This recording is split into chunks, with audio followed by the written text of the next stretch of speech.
Bonjour les grandes sections, c'est Nolwenn. Allez, cette semaine, le conte que je vais vous lire s'appelle Poussette. C'est un conte qui a été écrit par Hans Andersen. Hans Andersen, c'est un grand conteur qui a écrit beaucoup d'histoires.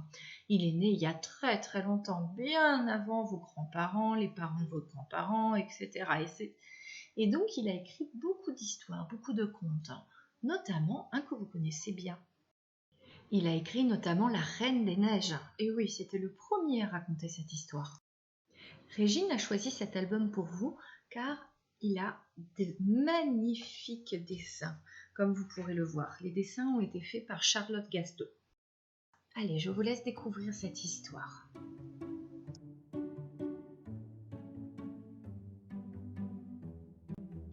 Il y avait une fois une toute petite fille, mignonne et gracieuse. Elle n'était pas plus haute qu'un pouce, et pour cette raison, on l'appelait Poussette. Elle avait un berceau en coque de noix, des pétales de violette étaient ses matelas, et des pétales de rose son édredon. C'était là qu'elle dormait la nuit.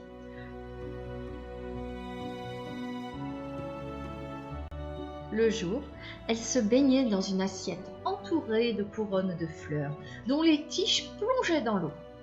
Un grand pétale de tulipe y flottait, où elle pouvait se tenir et naviguer d'un bord à l'autre.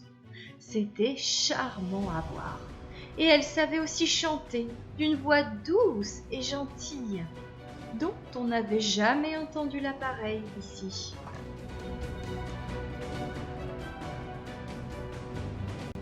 Une nuit, que Poussette dormait, une vilaine grenouille entra par un carreau cassé. La grenouille, qui était laide, grosse, mouillée, vit Poussette couchée sous son édredon de pétales. « Oh, ce serait une femme parfaite pour mon fils !» se dit-elle.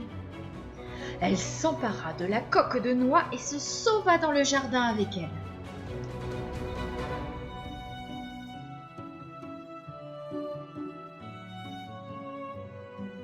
Tout près de là coulait un grand et large ruisseau, mais le bord en était bourbeux et marécageux. C'était là qu'habitait la grenouille avec son fils. Ouh, qu'il est laid et vilain lui aussi! Il ressemblait tout à fait à sa mère. Quoi, brekekekex. C'est tout ce qu'il sut dire quand il vit Poussette. Ne parle pas si haut, tu vas la réveiller, dit la vieille grenouille. Elle pourra nous échapper car elle est légère comme un duvet de cygne. Tiens, mettons-la sur une feuille de nénuphar pendant que nous préparerons la chambre. Dans le ruisseau poussaient beaucoup de nénuphars, dont les larges feuilles vertes semblaient flotter à la surface de l'eau. La feuille la plus éloignée était aussi la plus grande. C'est là que la vieille grenouille plaça la coque de noix avec Poussette. La pauvre mignonne se réveilla de très bonne heure, et lorsqu'elle vit où elle se trouvait, elle se mit à pleurer tristement. De l'eau entourait la grande feuille verte de tous les côtés, lui interdisant de regagner la rive. Au fond de la vase, la vieille grenouille finissait de décorer la chambre avec des roseaux et des boutons de nénuphar. Puis, avec son vilain fils, elle nagea vers Poussette. Elle s'inclina profondément devant elle et dit « Voilà mon fils, il sera ton mari. Vous aurez un élégant logement au fond de la vase. »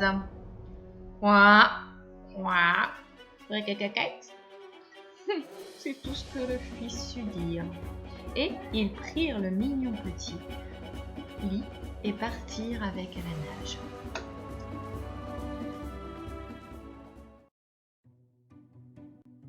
Restée toute seule, Poussette sanglotait, car elle ne voulait pas habiter chez la vilaine grenouille, et encore moins avoir son fils si laid pour mari.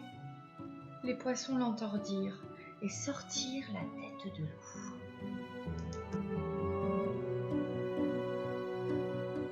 Ils trouvèrent la petite fille charmante, si charmante qu'ils décidèrent de l'épouser.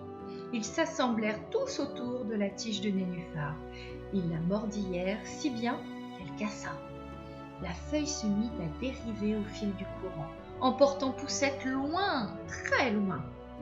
Poussette navigua, navigua. Partout où elle passait, les oiseaux perchés sur les arbustes chantaient « Oh, quelle gentille demoiselle !»